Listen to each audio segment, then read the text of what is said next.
I'll talk about myself all day, but I wanted to get Greg Palast, media analyst, London Guardian, BBC, the whole nine yards, true investigative journalist in the Mickey Spillane vein. I've thrown a lot out there. I want to get into robber barons. I want to get into his new book. I want to get into destabilization programs, Ukraine, the Middle East. But Greg, I mean, ISIS, I know we've argued about pure inside job versus, let it happen or whatever. So you're kind of on the other side of this. But should I be demonized for pointing out our government created al-Qaeda, helped fund ISIS? I mean, that's mainstream news, Greg. What is your view on the evidence coming out of the 28 pages that there was a stand down, that the Saudi Arabians were quarterbacking the operation? Well, two things. I admit I haven't seen the 28 pages. Why don't you send it to me, Alex, and I'll take a look. Obviously, we have different views on 9/11. But, I already got in super hot water when I put at the top of the BBC nightly news worldwide that, the Bush family was connected to the bin Ladens, and the FBI was told to stand down on investigations. You broke that. Family. Yeah.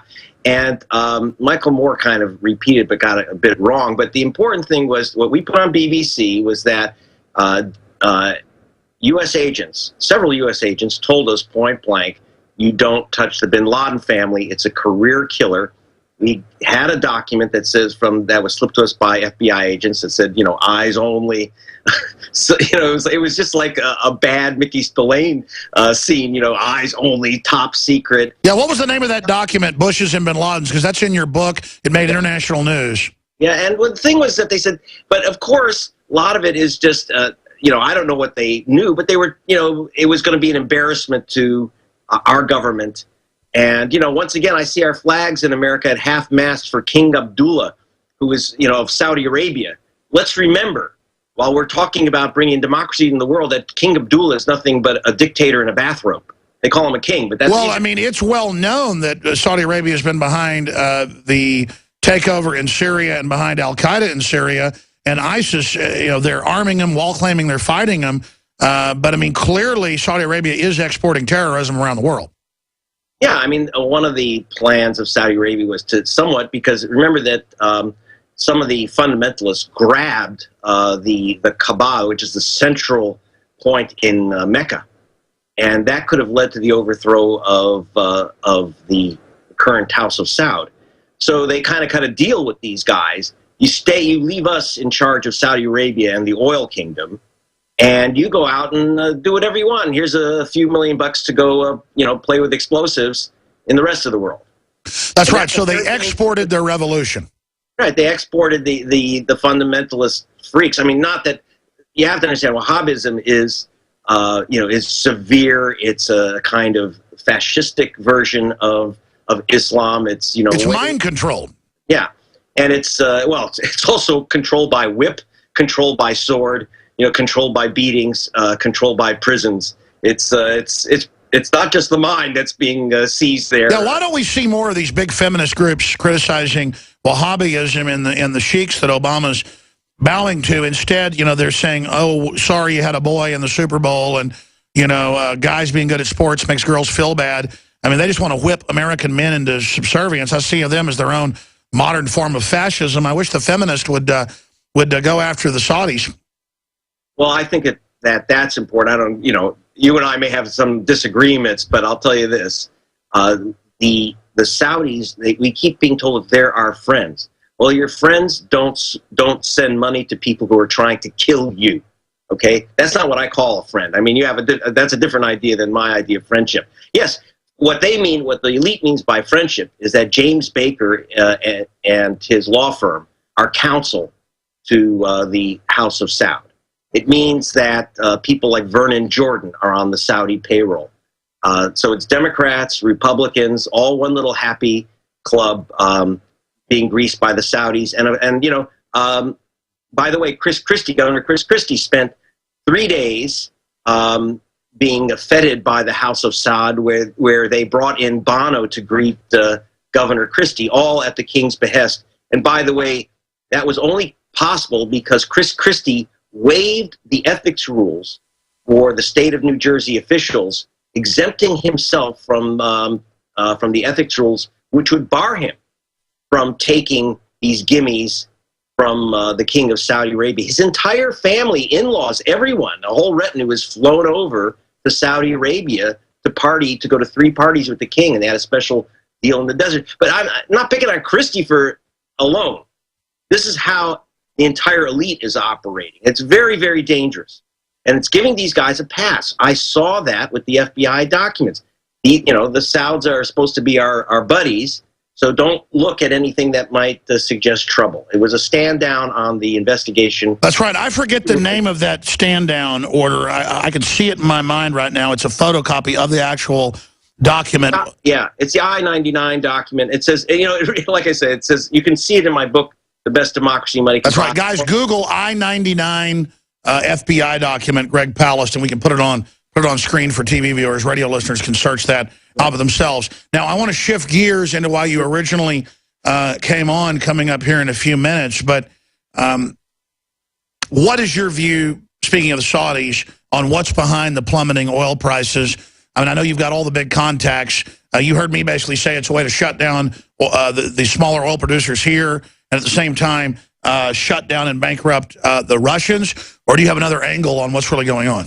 You got it in one, Alex. Well, here's the funny thing, or the sad thing, the sick thing, is in my book, Armed Madhouse, and where you have George Bush and what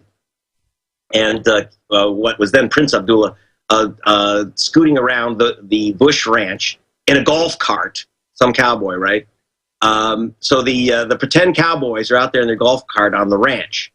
And just before the 2004 election, the price of oil went from $110 a barrel to $20 a barrel in a couple of weeks, just before the election, helping Bush. Who knows what was said in the golf cart? Now, I said, every 10 years, the Saudis deliberately drop the price of oil to wipe out all competition, whether it's solar, whether it's tar sands, whether it's small-time frackers, and 20 years ago was to knock out the Russians, of course, for fighting fanatic Islam. And so now they're doing it again. I said that they do it every 10 years, and I was wrong, Alex. I was off by 1 month.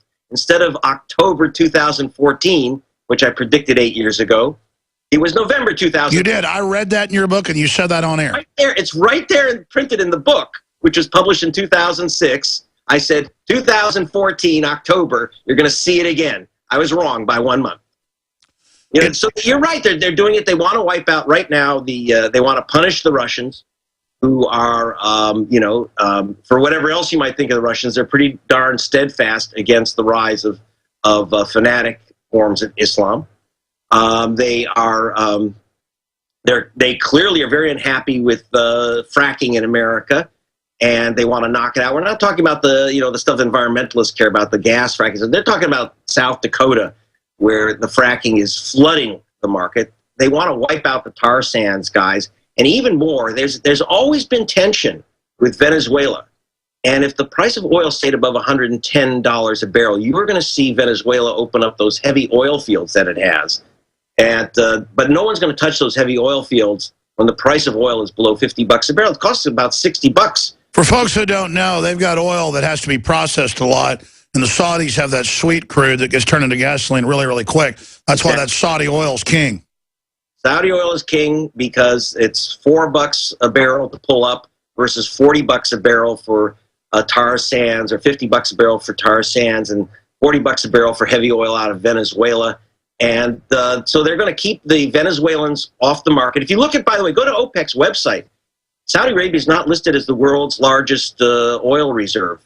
Venezuela is, and it's listed as having 3 times the reserves of Saudi Arabia. Saudi Arabia says, you may have the reserves, but you ain't taking it out of the ground, sucker. Not at this price. So it was Sheikh Yamani himself. Sheikh Yamani is the ambassador to OPEC, the oil cartel, for Saudi Arabia. And as he says, the Stone Age didn't end when people ran out of stones. He says the oil age won't end when people run out of oil. It's when they have another source other than our stuff. So he says that's how he explained the last time he dumped the price of oil, and 20 years ago went down to $10 a barrel. Well, here's the big question. Will they be successful? Yeah, Will the Saudis be successful? Because remember, and also when we say the Saudis, we mean their whole crew. We mean their whole crew of James Baker, who also represents ExxonMobil Corporation, and the rest. The oil majors are not unhappy with this. Yeah, they'll take a hit for a year or two. What do they care? It knocks out all their competitors. Sure, they're all involved in it as well. Yeah, I mean, they benefit from OPEC. Remember, OPEC is by any measure an absolute illegal cartel. It's a violation of U.S. criminal law to have a combination to raise or control the quantity or price of any commodity. It is a go-to-jail crime. And yet we have our president kissing Abdullah's camel on the cheek. Our flags are at half-mast. What's that all about? I saw that in London, too. Oh, my gosh, I noticed that here and didn't even do a story. I was at a courthouse doing a piece for a movie, and I noticed they were at half-mast. Is that why they're at half-mast? Yeah, for this dictator in a bathroom, for King Abdullah. You're joking, right?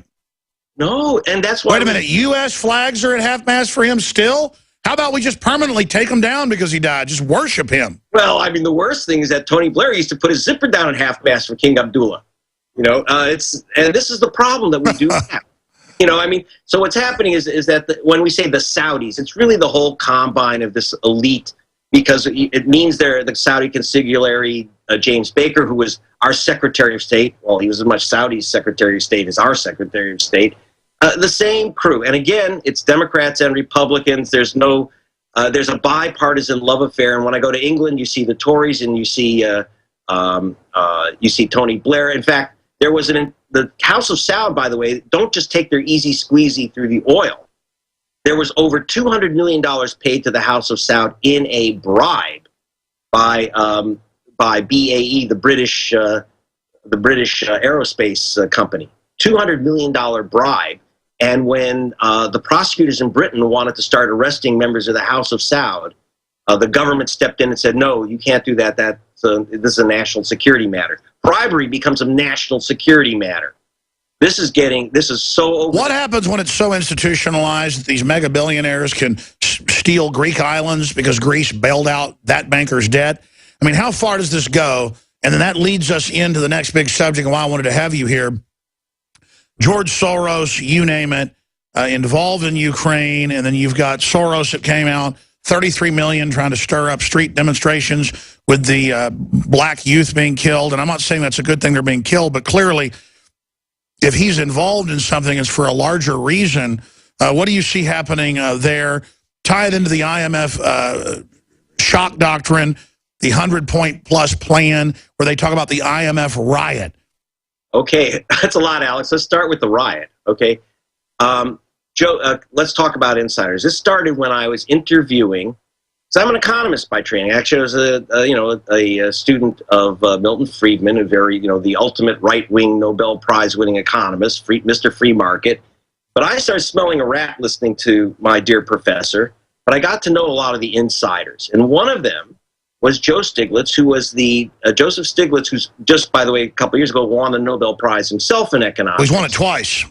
Yeah, and this guy, so the Nobel Prize winner in economics, Joe Stiglitz, I had a discussion with him just before he got the prize in Britain. We were both actually teaching some economics courses. And on television and on tape, I interviewed him, and I showed him the inside documents. Because I'm an old-fashioned investigative reporter, for those who know Greg Palast, the old gumshoe, like you say, Columbo style. And I got these inside documents from the IMF and the World Bank, and I said, Dr. Stiglitz, it looks to me, from reading these documents, these inside documents from the IMF and the World Bank, that they're actually planning riots, which would give them the excuse to then seize control of an economy. Stay there. We're going to come back with these documents straight ahead with Greg Palast, investigative journalist, economist, to understand why they're trying to stir up global crises right now and what that means is coming next. This is Key Intel. Straight ahead, I'm Alex Jones, Infowars.com. We're on the march. The crew and you, the supporters that make it possible, I want to salute and thank all of you. It is an incredible blessing to have been able to build Infowars.com and to bring in all these journalists, accomplished journalists, researchers, and to be having such a big effect, and really just trying to find the truth, trying to be honest, tell the truth no matter how painful it is. Because it's the truth that's going to set us